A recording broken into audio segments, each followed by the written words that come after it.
Өзіңіз айтыңыз, расында неден қорқасыз? Роднида екеуміз кездескен кезде сіз маған айтасыз, дұрыс айтқан екенсіз деп. Ол кезде сіздің денеңіз дене болмады екеумізде. Екі-ақ рубканы тұрады, екі шар тұрады. Сол кезде дұрыс айтқан екенсіз ақпарен деп айтасыз. Мысалы сіздердің жазғандарыңыз маған не халыққа пайдасы тиетінін білмеймін, не жанынан тебіренсе тек қана лирикаларын. Сіздің лирикаңыз керемет. Мен оқығанмын ғой бала кезімнен. Мұқағали Мақатаевтың лирикасы, мағжан лирикалары керемет. Бірақ бізде жанынан дұрыс айтасыз, рухани қуаты жетіспегендікте жетіспейді дейсіз халықтың. Халықтың рухани потенциал қашанда мықты болады. Мәселе уақытқа жауап бере алмайды. Мәселе қандай уақыт? Міне, Поэзия қандай уақыт керек? Поэзия қандай заман керек? Қазақ халқы өмірде көрмеген биігіне шықты. Кеше Қоғамбай Сәрсекетовтің өзіңіз қарамайсыз отырсыз. Мысалға, мен сізге айтайын, маған қандай заманда өмір сүріп жатқаным қызық емес. Мен бәлкім осы 2 ғасыр бұрын дүниеге келсем де, маған бәрі мен ақын. Маған қандай саяси жүйе, азық-түліктің бағасы қанша, басқа маған дым қызық емес. Маған ең бастысы тылсым дүниеден келетін ақпаратты жеткізу. Мен басқа шаруам жоқ. Осы айтылып отырғандармен келісесіз бе жаңағы? Өте бұлдыр қылып айтасың. Сенің айтып отқаның мировой скорбь дейді. Бұл тарихта болған. Трагедия емес бұл. Ол ойламаңыз. Әлемде қайғыдан басқа ештеңе жоқ. Жоқ, ешқандай қайғы айтып отырған жоқ. Жанында қуанышы бар, бөлшектері бар. Сан қырлы. Әлбетесін біздің отанымыз. Сіз қайғы өлең жаза бересіз. Қыздың ұшында тұрды біздің халқымыздың тарихы. Біздің халқымыз енді ғана ілінді. Міне Астанаға бардық қой. Астана әлі халыққа жеткен жоқ. Астананың ақын туған жоқ. Оны тудыратын уақыт. Әне баяғы Медиа садик бар ғой. Мысал тартты. Жаңа Петр Первийді Пушкин жасады. Жаңа мыстың суретіменен. Міне Астананың поэзия жоқ. Астана өлеңсіз Астана. Әнсіз Астана. Ал бұрынғы Астана жырлау керек па міндетті түрде? Міндетті түрде жырламау керек. Оны қандай болса онан артық қылып суреттеу керек. Сонда бүгінгі тақырып қандай болмақ? Бүгінгі тақырып екеуіңізге ортақ сұрақ. Сенің өлеңің сау керек. Мына өлең кімдікі? Осындайда жет бар ма екен? Сұрайды. Қазай алуға бар кітабым. Осыны деп айту керек. Ал жаңа менің айтып отқан шәкіртім 20 жыл болды. Бір кітап шығарған жоқ. Табылды бәрі таниды ғой. Бір кітап шығарған жоқ. Табылды бәрі таниды ғой, ән арқылы бәрі таниды. Бүкіл Қазақстан таниды. Жастар таниды. Жоқ, бүкіл қазақ таниды.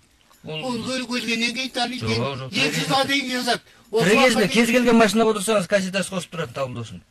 Сені де ұнатпайды, мені де ұнатпайды. Жоқ, маған қызық емес. Мен онда январымды оқып берейін. Қазір январ келе жатыр ғой. Мұндай шедевр жоқ әлі. 2-ақ шумақпен бүкіл январдың суретін беру оңай ма? Мұқағалидың февральтің деген өлең. Иә, ол өлеңді білмеймін, менің өлеңімді тыңда. Тоңғақтарды тоңға орап, шыбынын шырқыратып келе жатыр, январ. Ашып тастап, ақ боранның тығынын бұрқыратып келе жатыр, январ. Тай-тай қылып, ақ мақтаны ызғарлы үйіп жатыр, январ. Көшеде көп қыдыратын қыздарды сүйіп жатыр, январ. Ақынның өзінің соры болады, өзінің бағы болады. Сорың болса, оны қашпау керек. Сол сенің жалғыз жолдасың, сол сенің көмекшің. Сенің өлеңіңді оқымаса, әдейі. Өйткені бұл ақынды білеміз. Жүрегім қаламайды десе, ол адамның өзінің байлығы. Жаңа адам сақтанады. Анда бәледен. Менің өлеңдерім ешкімге табынудан, я жағынудан, әрбетесін сүюден тумайды. Менің өлеңім өзімдегі бар байлықты шашпаудан туады. Шашқым келмейді. Өзімнің алтынымды шашалмаймын. Бірақ жұрт түсінбесе, оған халықпен өзіңде бар немен бөліскің келеді. Тобырда ешқандай баға болмайды. Тобыр дайын терапевттермен күреседі. Мысалы, пікір жаман болса, сол пікірді алады. Біздің бүгін үшін ғана жауап. Жоғарыдағы сұраққа жауап берші. Біріншіден, ешқандай сыйлықпен, ешқандай марапаттаумен, мүшәйрадан ұтқанымен, басқанымен ақынның потенциалы анықталмайды. Ақынның потенциалы тірі кезінде ешқашан анықталмайды. Ең бірінші. Ол өлгеннен кейін шынымен ақын болды ма, болмады ма, сол кезде әңгіме басталады. Мен мысалға Лермонтов оқыған кезде кәдімгідей өз-өзіме қаным қарайды. 27-26 жасында мысалға сонда бірақ Лермонтовты, егер Лермонтов сол кезде өмірден өту керек. Өту мәселесі міндетті. Сол қиында болса, мысалға Пушкин мысал үшін тірі кезінде 10 санаттағы ақын болған. Бірақ енді Александр II-нің балына барады, сайқымазақ болып жүрген ақын ғой, айтқанда. Маска ғой ол, жай маска. Енді түсінікті ғой, мысалы, сол кезде потенциалын кім білді Пушкин?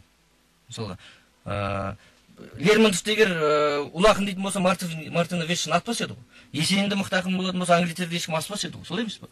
Егер Мұқағалиді мықты ақын деп есептейтін болса, Сағатқалы ұнаған жалғыз сөзі осы. Осыны жеткізме, маған жеткізме. естіп отыр ғой, естіп отыр. Жоқ, әлі қабылдаған жоқ. Осыны тереңдетіп айтшы. Біздің топыраққа әкелші осыны бүгін. Мысалға енді Өтежан ағамызды алайық. Бұл кезінде қазақтың Пушкині, қазақтың Байраны, тағысын тағылар деп аталды. Бізге де айтатын сөз, маған біреу қазақтың блогы деп қойды, мен оған күлкім келеді. Ол енді жай ғана әңгіме ғой. Бірақ Өтежан аға ертең өліп қалсын, сол кезде дүркірейтін шығар. Сол кезде көреміз. Шынымен Өтежан Нұрғали ұлы ақын ба, ұлы ақын емес па? Ал әдебиет ол кезде де белгісі болуы мүмкін. жоқ, сіз 50 жылдан кейін, бәлкім 100 жылдан кейін сіздің кітабыңызды алып, сүйек қурап қалады ғой.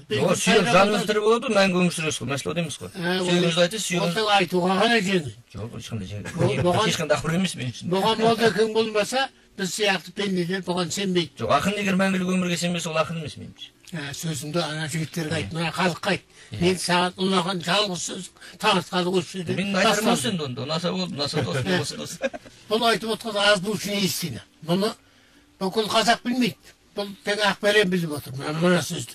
Бірақ осы сөзден жаңылмау керек. Газетке бермеу керек. Радиоға сөйлемеу керек. Телевизорға шықпау керек. Мына кім ұқсап айдалада бір таудың тастың арасында Махамбет өлген жерде барып өлу керек. Табылды осы. Сонда 2 жыл әңгіме болады. 2 жыл деген не ол? Кірпік қаққандай. Ақынға, жазушыға, ұлылыққа 400 жыл, 300 жыл, 500 жыл көрмес. Сол батыс тірілтіп алады өзінің ақындар. Ондай ақын толып жатыр. Мысалы көп оған. Қадірлі ағайын, осымен бізге берген уақытта аяқталды. Енді өздеріңіз қысқа нұсқа қорытындылы пікірлеріңізді айтып өтсеңіздер, енді әңгіменің басында пікір қайшылығымен басталды ғой. Қалай өзі қазір Амараға келіп қалдыңыздар ма? Жоқ, ол жаңағы мораль тыңдайтын халық жоқ. Бір том мен ішіге тыңдайын деп отырған жоқсыз. Бір өлеңмен аяқтайық. Жаңағы Мақатаев жек көреді деп отыр ғой. Жек көрем бе, жақсы көрем бе? Абай жек көреді дейді. Абай жек көрсем мен өстіп отырам ба? Сол Мақатаев туралы өлеңімді оқи салайын. Алдымнан бір тау қозғалып келе жатқандай, алдымнан мол шоқ қозданып келе жатқандай, қаз дауысты Қазыбек Гитлер сияқты дауысың жұмсақ. Мұқағали менің мақпалдай, 30-ға менің жақындап қалған жасым-ай, өзіңді көрмей ауырып жүрген басым-ай, ұратын миға насыбай сенде бар еді-ау, жазылсын бастым, аттыршы маған насыбай, төгілмей, шашылмай, лекілдемей, тасымай, қалтаңда жатыр уыты қайтып, жасымай, қаңғырып түскен сигарет емес қалтаңа. Исатай менен Абайдан қалған насыбай, төбелесіп алған батырлар мұны ататын, күйеуі өлген қатындар мұны ататын, сатылмайды көңіл, насыбай да сол сияқты. Жойылсын қыздар насыбайларын сататын. Ох, ешкіне. Ақберен, өзің бір өлең оқып, сонымен хабарымызды аяқтасақ. Аты жоқ өлең. Қала сенбе, күрсінген үйлеріңде, бір діріл бар көлеңке билерінде. Түйсігімде боздаған қобыздардың бір үрейлі ұнтынар күйлерінде. Дала сенбе жылаған, жусаның ба, кім билеп жүр төсінде, қусағым ба, анау ару анам ба теріс қарап, кімді қысып барады құшағында. Аспан сенбе жөтелген бұлттарың ба, мұз қатып тұр неліктен мұрттарында, анау жігіт әкем бе басын шайқап, қабақ шытқан арақ тұт ұрттарымды. Жаным сенбе сөйлеген тәңірім бе, бір түрлі бір алаң бар көңілімде, анау бала мен бекен мұңлы көзді, жылылықты сезбеген өмірінде. Қуанышты өлтіріп алақайлы, дір еткізген кім екен қалақайлы. Мен әлемді кешірем, бірақ қалай жұбатамын іштегі балақайды. Қадірлі ағайын, осы өлеңді оқыдым сен. осымен бағдарламамызды аяқтаймыз. Бүгін студиямызда қонақта болған ақындар Өтежан Нұрғалиев және Ақберен Елгезек. Келесіде кездескенше ағайын. Сау болыңыздар. Сау болыңыздар. Сіздерге рахмет.